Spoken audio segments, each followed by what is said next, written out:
Social media exploded in popularity in the early 2000s, drawing users in droves. Across various platforms, the number of accounts quickly grew from millions to billions, yet the authenticity of many of these profiles remained uncertain. Despite their popularity, these platforms held no appeal for some of us. We just weren't tempted to check them out. However, my teenage daughter, Evelyn, was eager to get involved, and right after she turned 13, my wife, Sarah, allowed her to sign up. I had my reservations about it, but I trusted Sarah's judgment.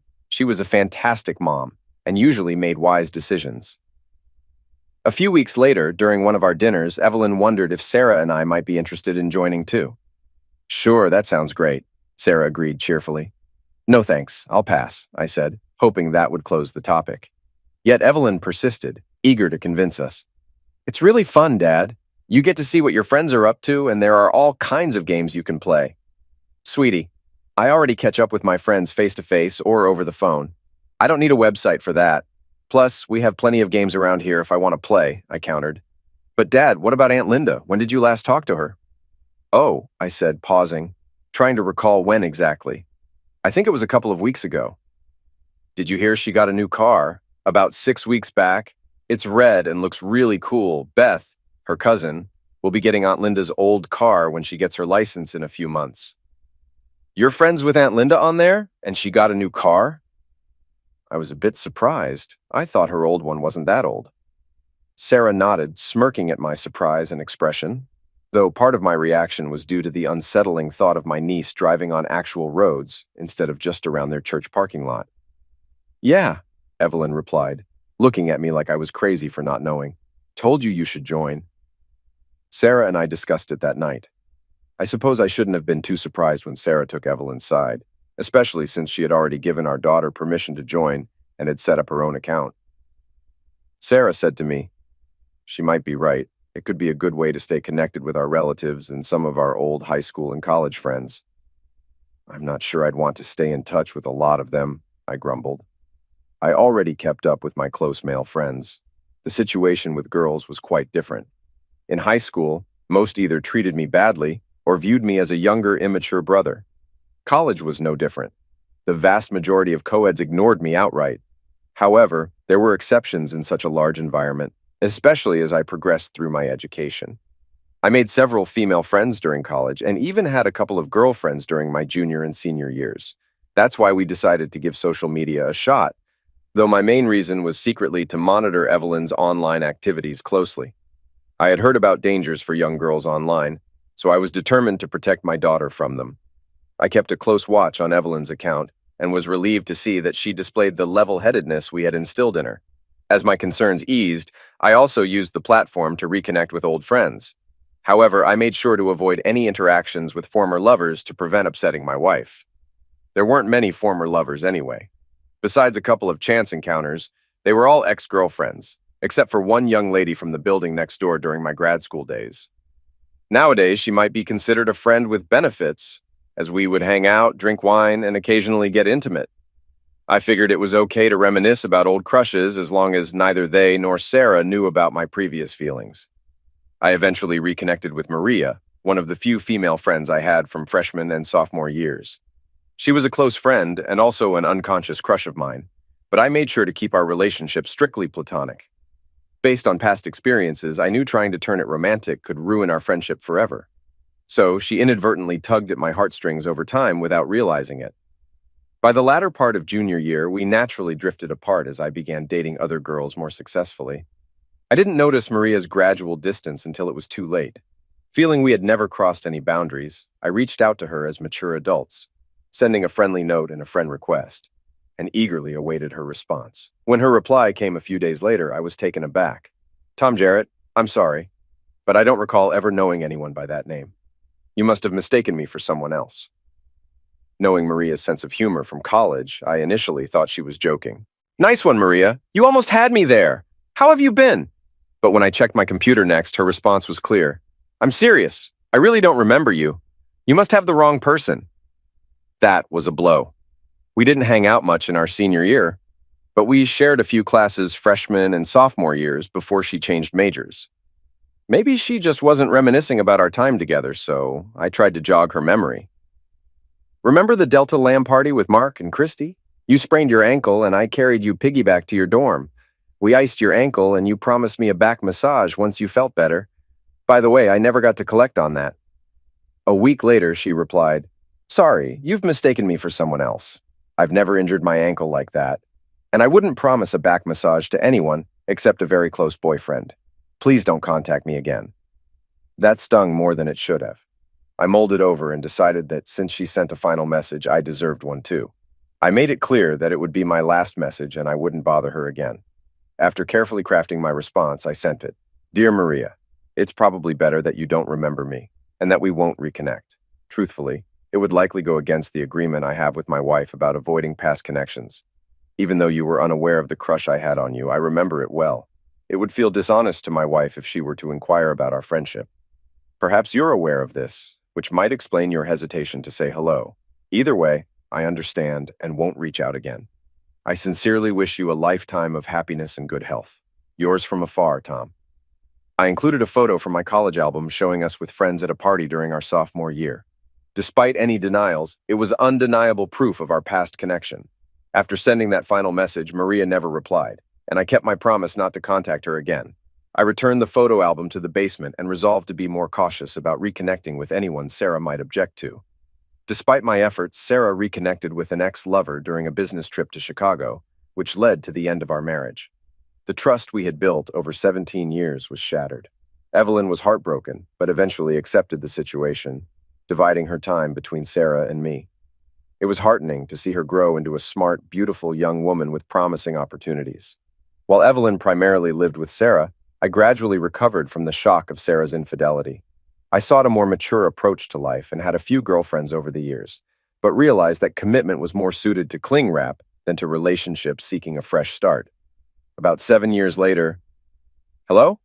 Hey, Tom, it's Andy Reiner. How are you?" "Hi, Andy. Good to hear from you. I'm doing well. How about yourself?" Andy and I hadn't kept in touch much lately, but we exchanged cards and occasional notes during Christmas to catch up. "Never been better, my friend. Say, have you heard about our upcoming class reunion? 25 years, can you believe it? Gloria and I are thinking about going, but we want to see if any of our old buddies will be there. We don't want to end up at a table alone with strangers if none of our closer friends show up. You know how it goes?" "Yeah, I skipped our 20-year reunion for that exact reason," I confessed, although that wasn't the only reason. It was shortly after my divorce was finalized, and I wasn't keen on discussing it if I bumped into friends, let alone strangers. "Do you know who's confirmed to attend?" "Well, right now, besides Gloria and me, we've got confirmations from Mark Savone, Keith, and Gabby Schilling." He listed off about 10 or 12 people I was close with, including Mark, my best friend and best man, and 3 couples. Some were definite attendees, while others were still deciding. That was enough for me to make a decision by the time he finished. "Sounds like a great group, and I'm excited to catch up with everyone. Count me in as a yes. I'll go register right after we finish our call." The reunion is in October during homecoming, so we've got 3 months to go. Gloria and I are really looking forward to seeing you there. Please give her my regards, my friend. Talk to you again soon. 20 minutes later, I had registered to attend, signed up for some of the special activities, and got tickets for the homecoming game against the Cats. Later that evening, I weighed myself and set a goal to shed 10 pounds before the reunion. Even though I'd still be about 15 pounds above my college weight, I figured it would make me look pretty good. Reunion weekend finally arrived with 10 of us committed to attending. Mark and I were the only ones who were single, although Mark had never been married. Larry and Nina were both on their second marriages after divorcing their first spouses shortly after tying the knot. Keith and Gabby had married right after graduation, setting an example for those of us still in our first and only marriages, which made me feel somewhat down considering my own plans. On Friday, there were several activities planned, so I flew in on Thursday afternoon. A few of us gathered for dinner that evening and later had drinks at the hotel bar. Mark and I had been roommates during our sophomore year and remained close friends, so we spent the evening together chatting with our group and others who came and went throughout the night. The next day, Friday, we attended campus tours and seminars with some of our couple friends. The campus had changed considerably with new buildings and artwork, yet in many ways it still retained its charm, with young students socializing on the plaza and others rushing to class. "I remember those days," remarked Mark, "talking to girls until the last minute and then racing to class." Yeah, they'd chat you up, I chuckled. Did you see the note in the reunion brochure about the pizza joint near campus? It's still there, but it's under new management. I wonder if they've redecorated. Redecorated? I'm more curious if the pizza still tastes the same. We texted our group and met at the pizza place for slices and beer. The lobby displayed photos of past and recent visitors, including athletes and celebrities. Unfortunately, half the reunion attendees had the same idea, resulting in a long wait. This allowed us to chat and unwind. Josh and Stephanie shared stories of their European tour after selling their company, while Gloria discussed her upcoming book. Mark excused himself when he spotted Jane Mealer, his old crush from freshman and sophomore years. They finally hit it off nearly 30 years later. After decent pizza, I attended afternoon activities alone. Mark and Jane were absent from dinner, making me smile at the thought of their reconnection. We enjoyed a nice meal and conversation, briefly paying attention to class leaders' speeches. They welcomed us, acknowledged guests, made fundraising appeals, and reflected on our class. By the second or third plea for funds, most of us tuned out, and the speakers eventually wrapped up, allowing the music to begin. I mingled around the ballroom, catching up with old friends. I danced with Gabby, who was tired after dancing with Keith, and then with Nina and Stephanie. Later, Gloria joined me on the dance floor, prompting Andy to jokingly send her my way. A slow dance began, and as I was about to escort Gloria back, she suggested we waltz with some space between us. While dancing, she asked how I was doing, mentioning that she and Andy had been concerned about me and wanted to ensure I was all right. I appreciated my friend's care, but honestly, answering truthfully was a bit disheartening. So I escorted Gloria back to our table, thanked her and Andy, then headed to the bar for a drink. Standing in line, I glanced across the dance floor behind me and spotted Maria making her way towards the line. My heart raced more than it should have for someone who had been a crush nearly 28 or 29 years earlier. But she was still as lovely as ever, albeit visibly older. When she saw me, I waved, and she smiled and waved back before her expression turned serious. Approaching her, I greeted, "Hi, Maria, remember me?" She looked down for a moment before meeting my gaze and nodding. "Hi, Tom. Of course I remember you," she replied, opening her arms for a hug. Not wanting to miss the chance, I embraced my old friend for the first time in years. She felt comforting in my arms, and I rested my head against hers, taking in the scent of her hair. We held each other for several seconds before she squeezed tighter briefly and then relaxed. Taking the cue, I released the hug in return. "How have you been?" I asked.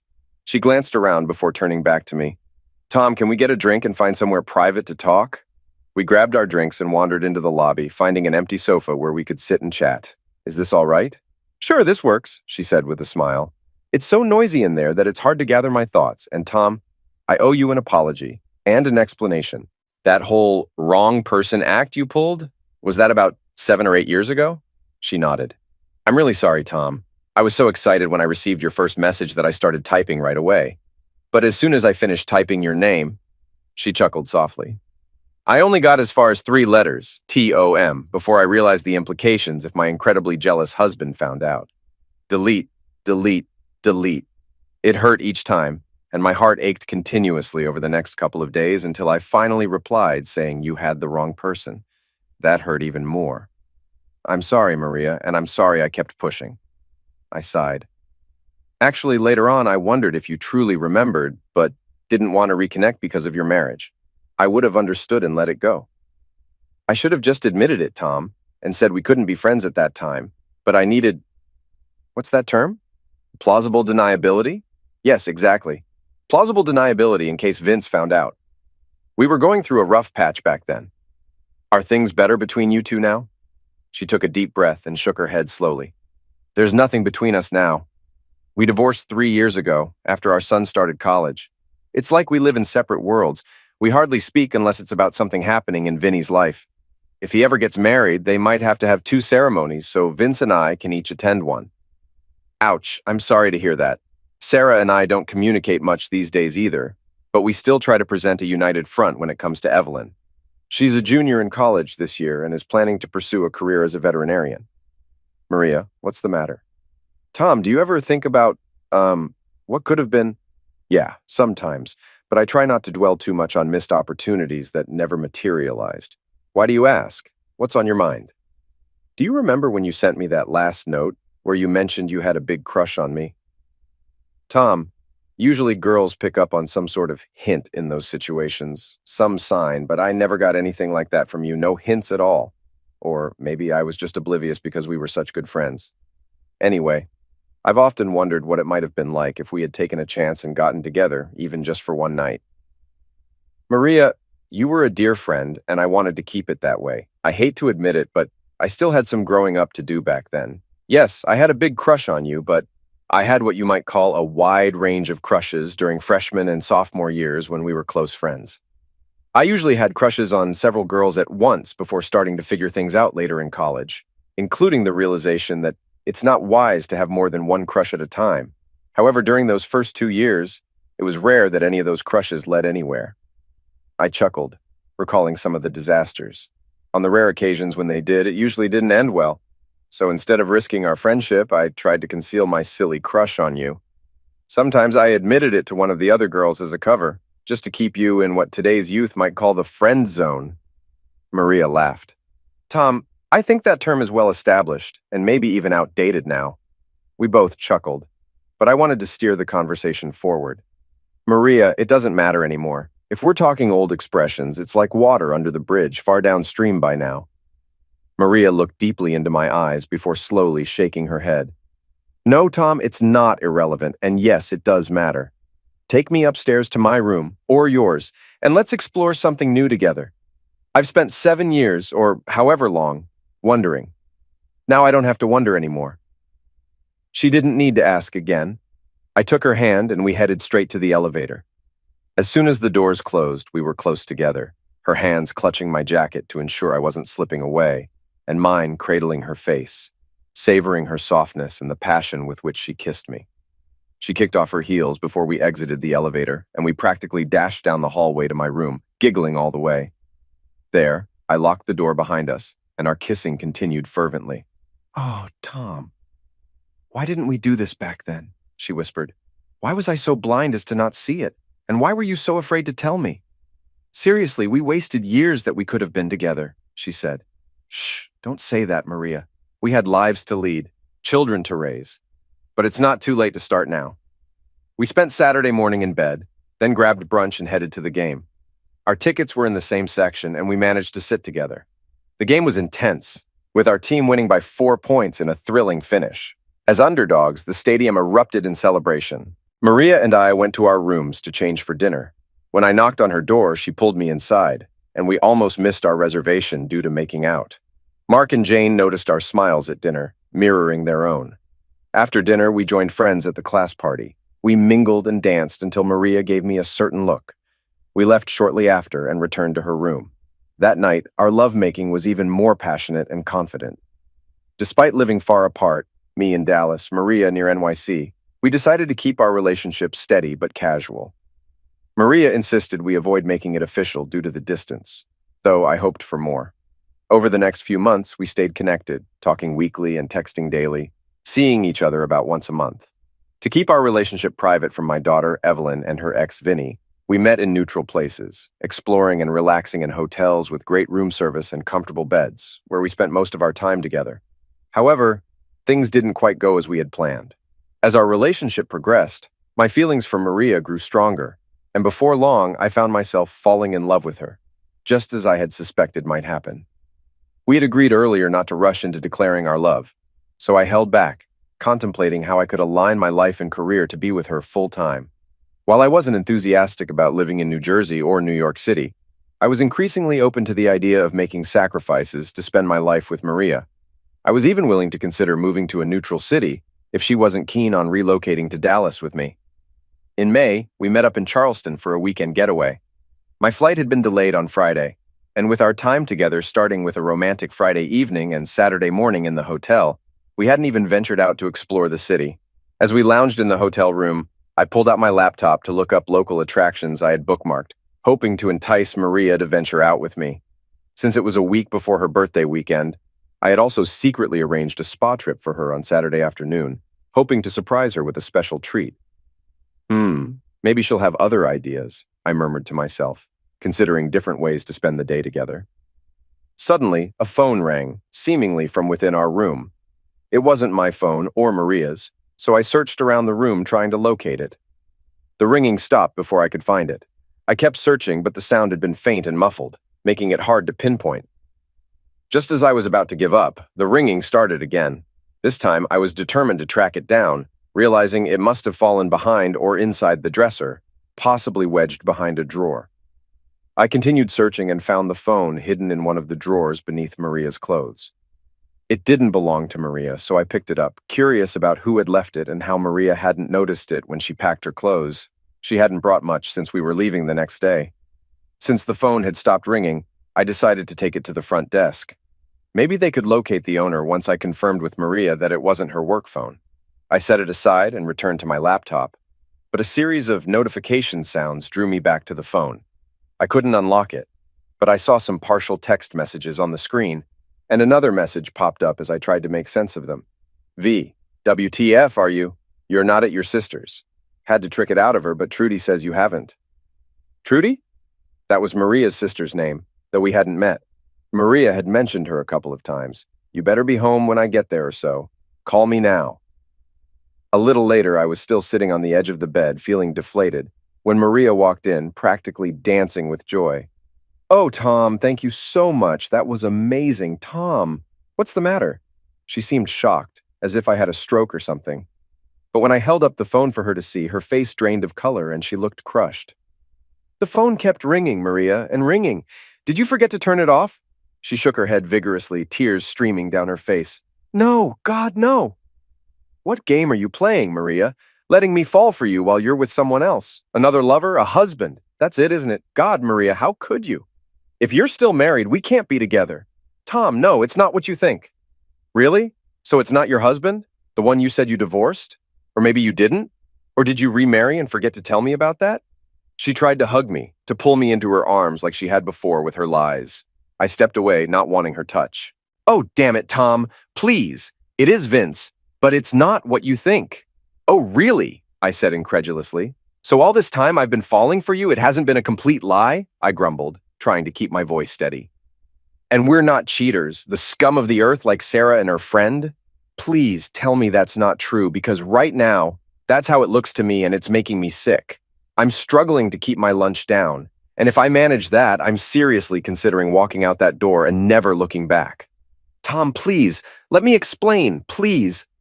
Fine, but only because I cared about you, Maria. Or at least I thought I did. Now I'm not so sure, but go ahead, I'm listening. No more lies. She sat back on the bed, her hands clasped together tightly as if trying to wash away the guilt. Tears still streamed down her face, but at least she met my gaze as she spoke. Tom, I'm so sorry, but this is the truth. The awful truth. Vince and I had been struggling for a long time when you contacted me almost 8 years ago. We were still together, mostly for Vinny, our son. I was in therapy trying to save our marriage, but he wasn't interested and it wasn't helping. Eventually, things got so bad that I realized I had to leave him. I consulted a lawyer and started the divorce process, but Vince brought up the prenup I signed 17 years ago and threatened to enforce it to the letter. I'd end up with next to nothing. Sure, there would be some money, but nowhere near what I was used to. So you're a gold digger too? No, not like that. You see, Vince had a strict prenup, and he had Rafael Bonadus, one of the top divorce lawyers in the state. You know, those lawyers for rich people and celebrities who want to protect their wealth?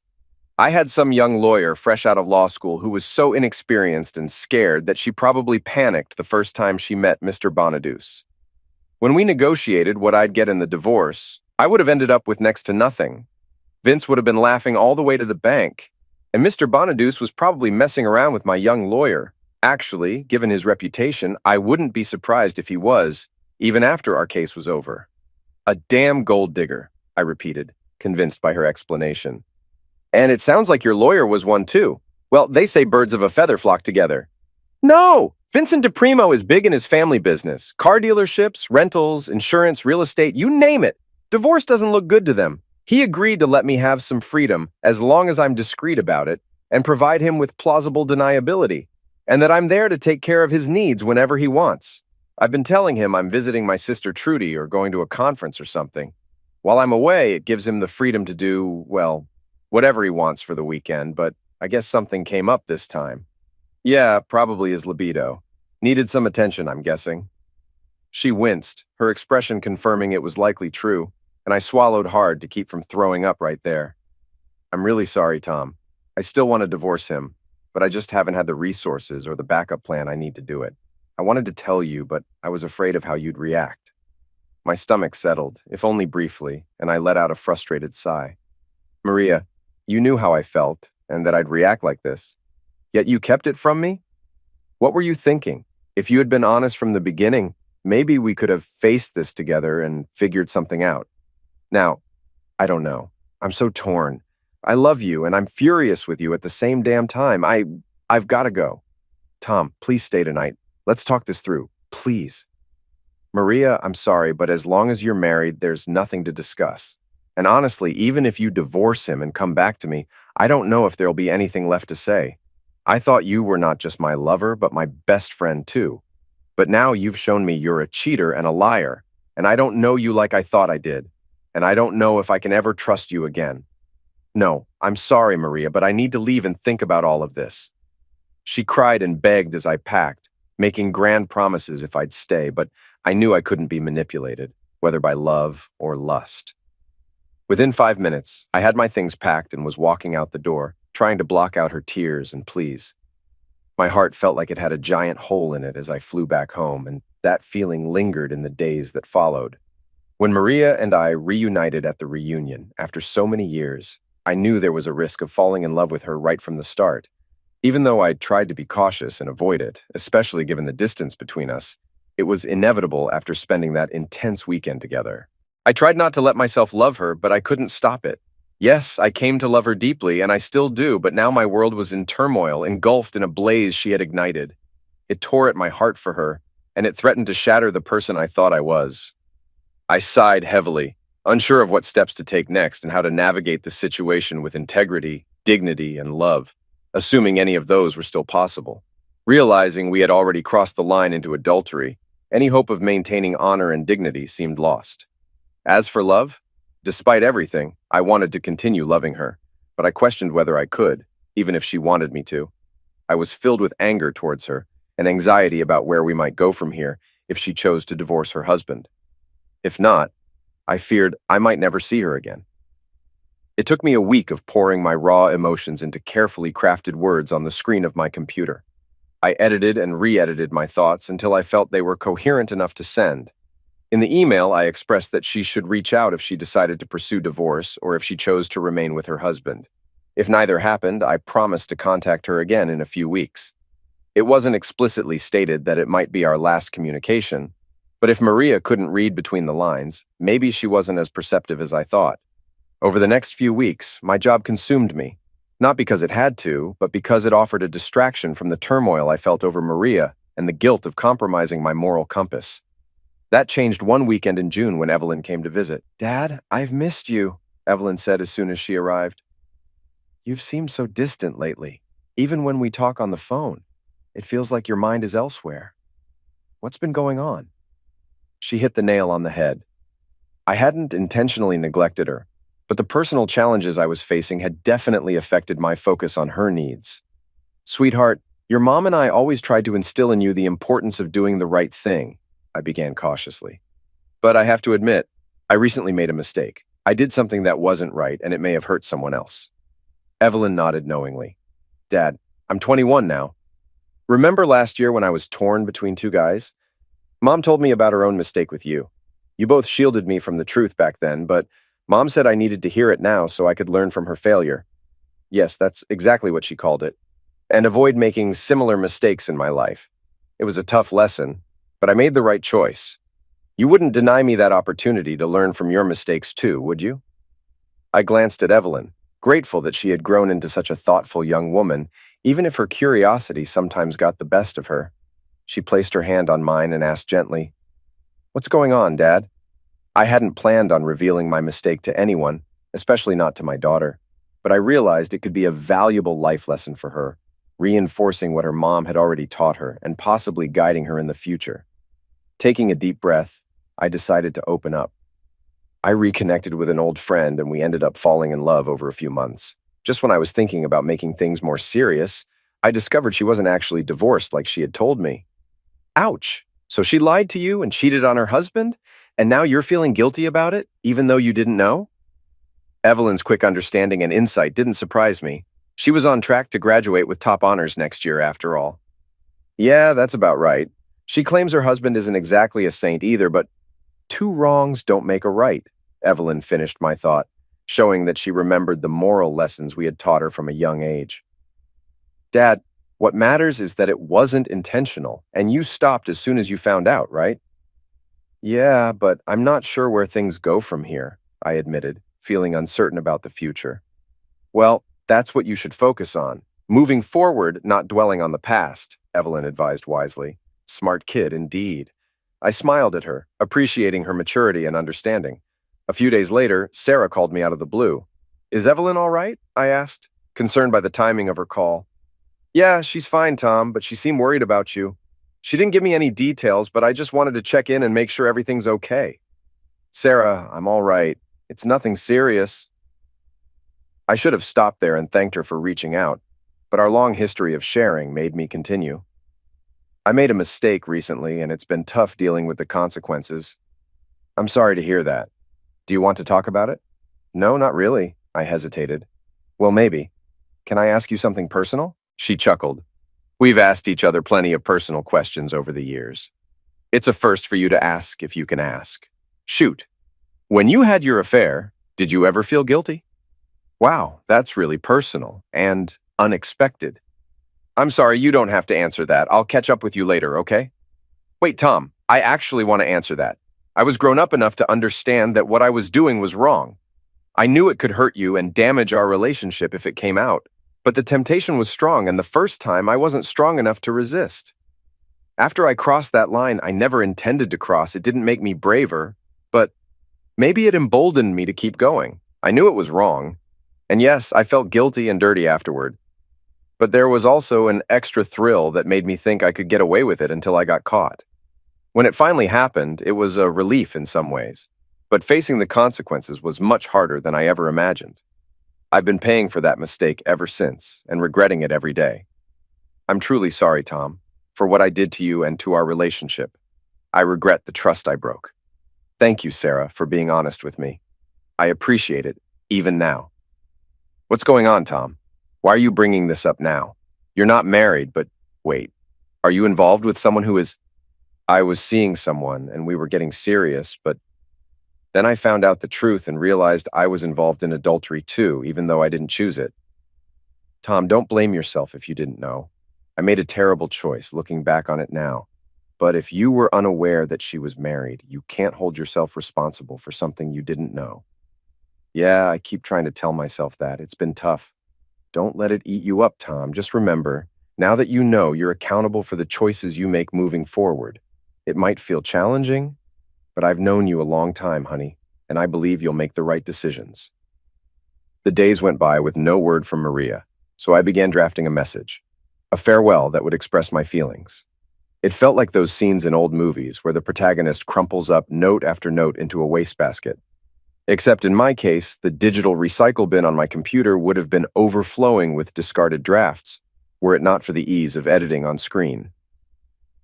One evening, I was deeply engrossed in yet another revision after work when the doorbell suddenly rang. Peering through the door's peephole, I saw a sharply dressed man accompanied by two burly men in ill-fitting suits on the sidewalk. They reminded me of an oversized version of the old Bobbsey twins, a strange thought given the circumstances.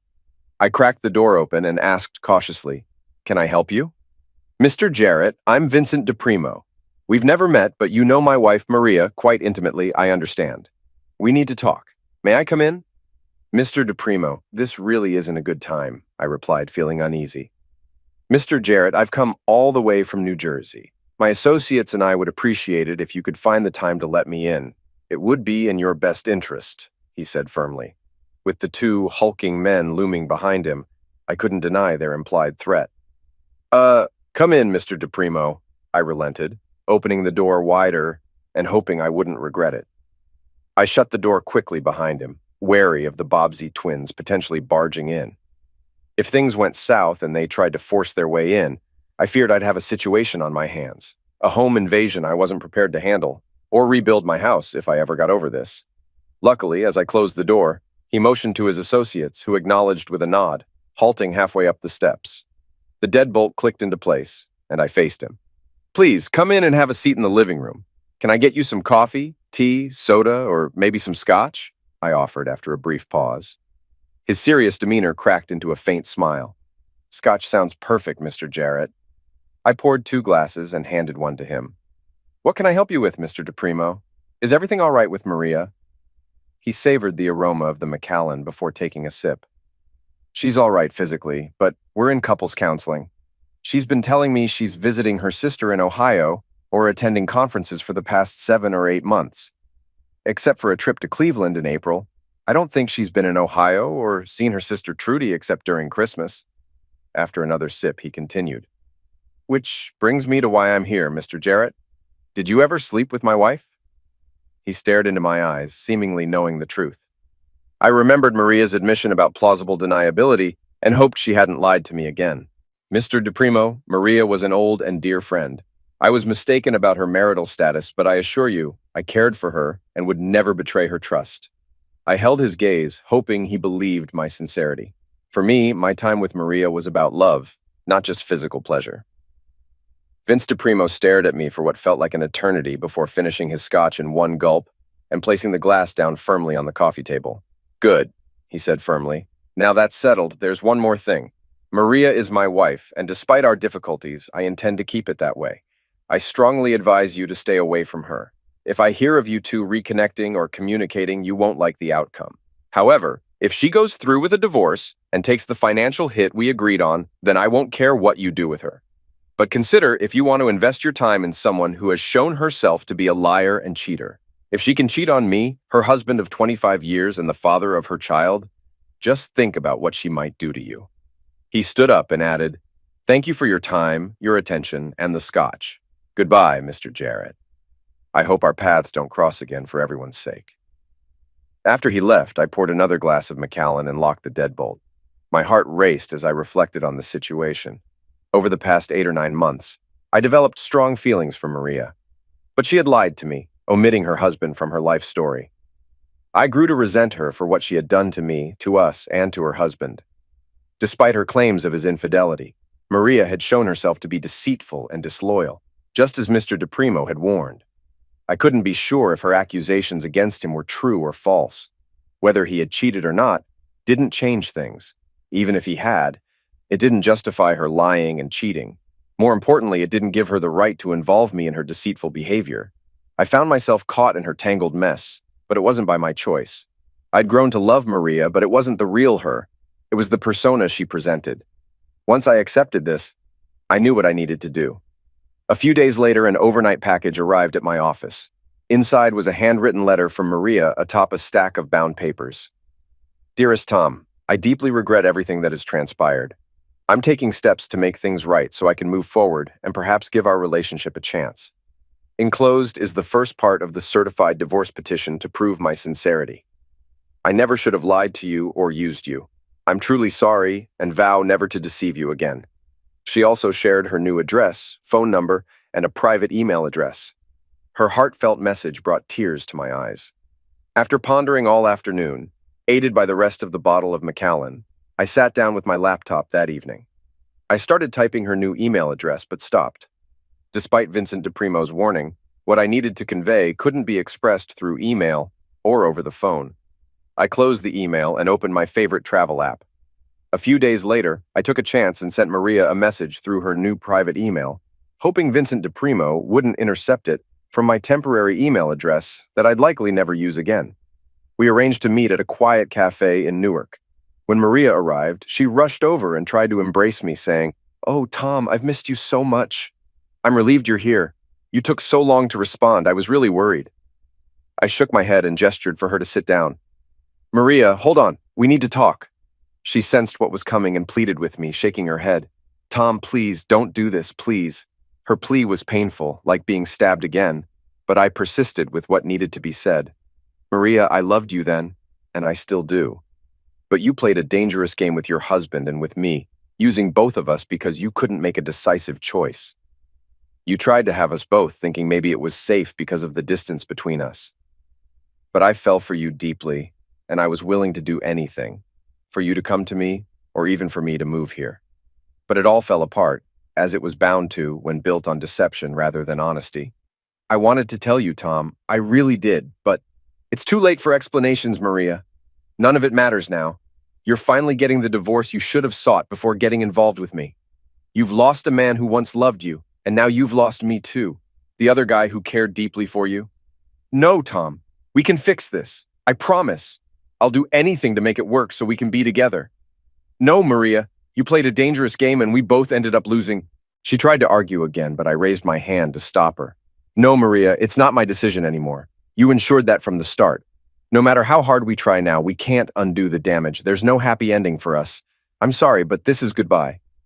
Her eyes pleaded with me to reconsider, but they saw my resolve and she slowly nodded in acceptance. I'm truly sorry, Tom. I wish I had been clearer-headed and made the right choices. I wasn't sure if clarity was her issue, but I agreed with her apology. Me too, Maria. Take care, and I hope you find happiness.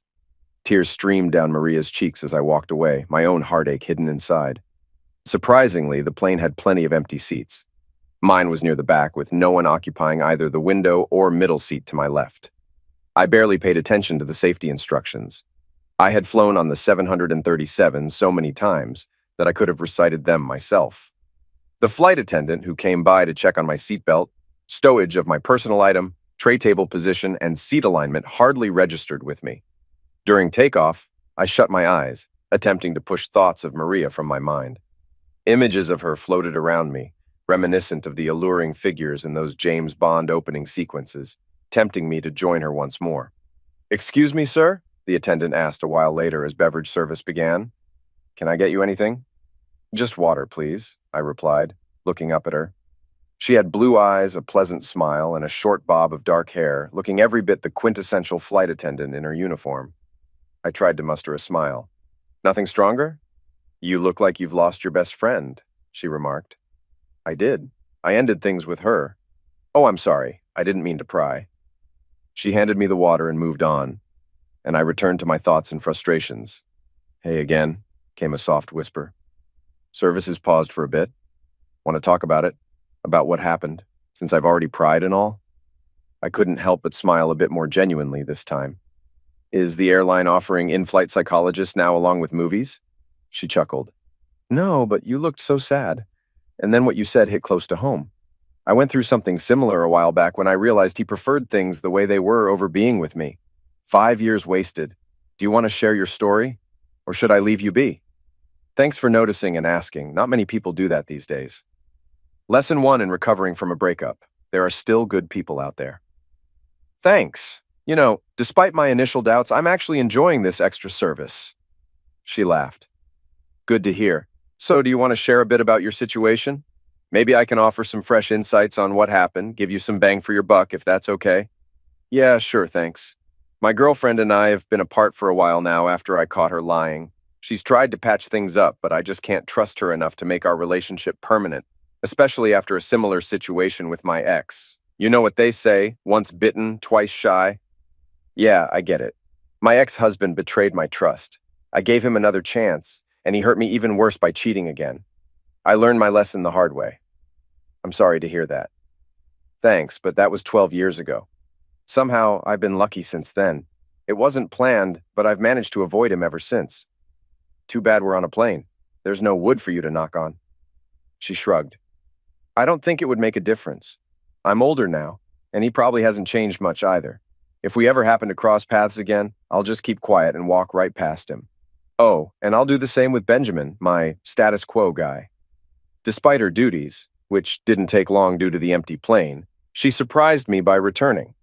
We continued our conversation for most of the flight, which lifted my spirits and brightened my mood. After we landed and the passengers in front started disembarking, I thought about what lay ahead and let out a sigh. Don't be too hard on yourself. It hurts, but it's not the end of the world. You'll be okay. Turning, I saw her standing in the aisle just behind my row of seats. I got up from my window seat and stood upright in front of her, ducking under the overhead bins. "Thanks for talking with me. You really made this miserable flight much better. By the way, I'm Tom." She smiled and extended her hand. "Nice to meet you, Tom. I'm Cindy," we both said simultaneously, pointing to her name tag. She chuckled and handed me a card. "I don't usually give these out, but I have a feeling you could use a friend. If you ever want to talk, my cell number is on there." I took the card and glanced at it. "Thanks, Cindy, and thanks, something. I might just do that." We said our goodbyes after we got off the plane and didn't see each other again. As I made my way to the parking lot for my car, I set down my carry-on bag, pulled out my phone, and Cindy's card. I scanned her card into my contacts and then opened a message to her. "Hi, Cindy. It's Tom from the plane. This is my cell. It was great talking to you. Hope our paths cross again sometime." I remembered Vincent DePrimo's ominous parting words, but they felt fitting now. It was too early and I was still hurting too much to say more. By sending this message, maybe Cindy would remember me if I ever reached out for real. I slipped my phone back into my pocket and walked out of the terminal into the bright sun. Despite the Texas heat making me sweat immediately, I looked forward to the cool air conditioning inside. Yet before I'd gone 30 feet, my phone buzzed with an incoming text. I checked it and read, "Cindy, hi Tom, me too." Her brief reply warmed my heart more than the scorching sun. Maria was out of my life now, but maybe I'd find new love in the future, perhaps with Cindy or someone else. I didn't have to be alone and lonely forever. Almost forgetting about the summer heat and feeling a new sense of optimism, I smiled and looked ahead to what lay ahead. 35 years later, at our reunion with tickets in hand, I headed to the bar. The closest one to our table had a long line, so I walked further around the ballroom to the next one. As I made my way, I reflected on how much everyone had changed since our 25-year reunion. Many had gained weight, lost hair, and showed more signs of aging with extra lines on their faces. Some had gray hair, and a few tried to fight aging with hair dyes, transplants, or plastic surgery, with mixed results. Now in our late 50s, most of us from our graduating class seemed to be in decent shape and enjoying themselves. However, a few individuals looked much older, perhaps due to genetics or a life of hard living, showing how time had affected their appearance and, in many cases, their health. They were hardly recognizable compared to our youthful days together.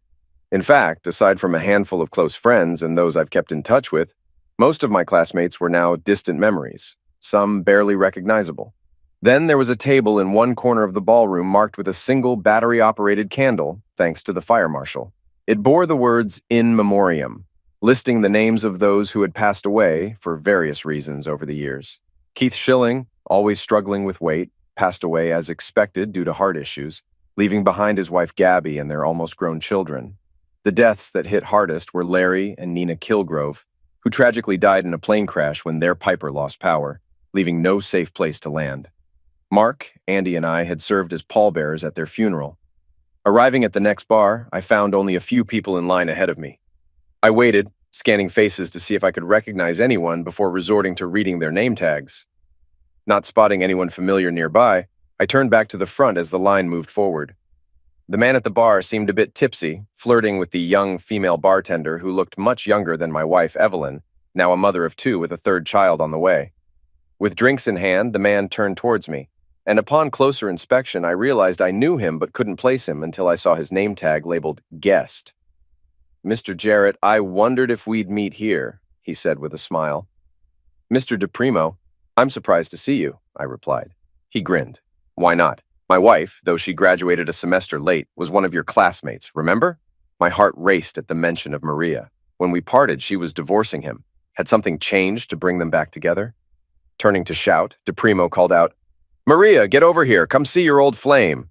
No, I hadn't heard from Maria since I walked out of that small restaurant in New Jersey over 9 years ago. But here she was, approaching me. Her smile, always quick to appear, was absent as she came closer. She glanced at Vince DePrimo, who nodded before turning to me. "Hi, Tom. I was hoping I'd find you here." "Hi, Maria.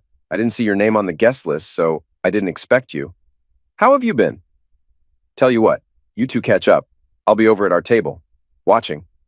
DePrimo nodded at me as if asserting his dominance, then exchanged a look with Maria before heading to their table a few spots back from the bar. Glancing over, I noticed he was watching me intently, like he was scrutinizing every move. Maria looked at me and hesitated.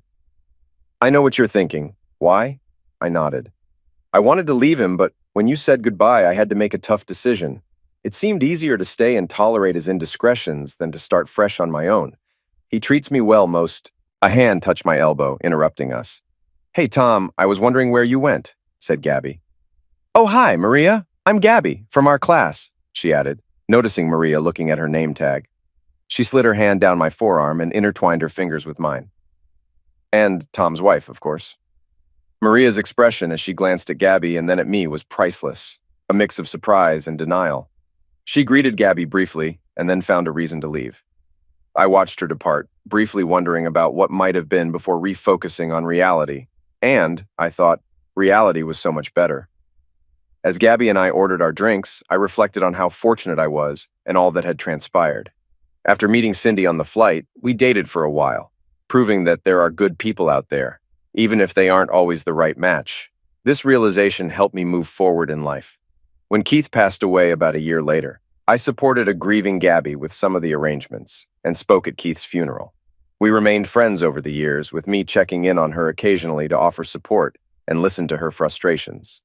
However, it wasn't until Larry and Nina's funeral, nearly 3 years later, and after Gabby had processed her grief, that we truly connected and started to build something deeper.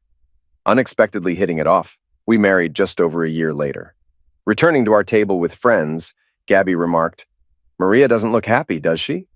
No, I don't think so, I agreed. She played a deceitful game and lost. Now she's serving her time until one of them passes away or they give up and move on. Since I doubt they'll ever give up, I bet they'll both live into their 90s just out of spite to deny each other the satisfaction. Play stupid games, win stupid prizes, Gabby chuckled, quoting a saying. Or in this case, wicked games, as you said. Speaking of games, want to take a break for a bit? I've got an idea for a game we can play upstairs that might take your mind off her and everything else. We dropped off Mark and Jane's drinks at the table and told them we were going for a walk, though from their look at each other, I knew they didn't buy it. As we walked away, Gabby leaned in and whispered, We've given them an idea. They'll be right behind us, 5 minutes tops. Chuckling, I agreed, saying, Let's pick up the pace so they don't catch us. We retraced our steps from the conference center to the hotel. Barely getting the door to our room closed, Gabby was all over me, showing me how much she loved me, and that dwelling on the past was a waste of time. Our clothes were off in moments, slipping off between kisses and gentle touches, and then we were in bed, eager for each other. Gabby climbed on top of me, pressing close as we moved together. With tender kisses, she brought us even closer, focusing only on us and nothing else in the world. Together, we reached the peak of pleasure, Gabby letting out a wonderful moan, and me a prolonged, satisfied groan, giving our all to each other before she settled gently on me, my arms wrapped around her, holding her close. I love you, Tom, she whispered, breathless. I love you too, sweetheart. We lay there catching our breath for a few minutes before I asked about heading back to our class party. Gabby shook her head. I'd be up for staying right here all night if you want. Instead of heading back down to the party, we'll see everyone in our group at breakfast tomorrow anyway. I think you're onto something, I replied, thinking about Vincent DePrimo. Yeah, we've probably bumped into enough people for one day. The only person I'm interested in seeing again tonight is you. So, if you're ready, let's work on uncrossing these. Gabby giggled, and we both smiled. Honestly, I'm not sure who had the bigger smile, but at that moment, I decided I was willing to stay up all night if necessary to find out.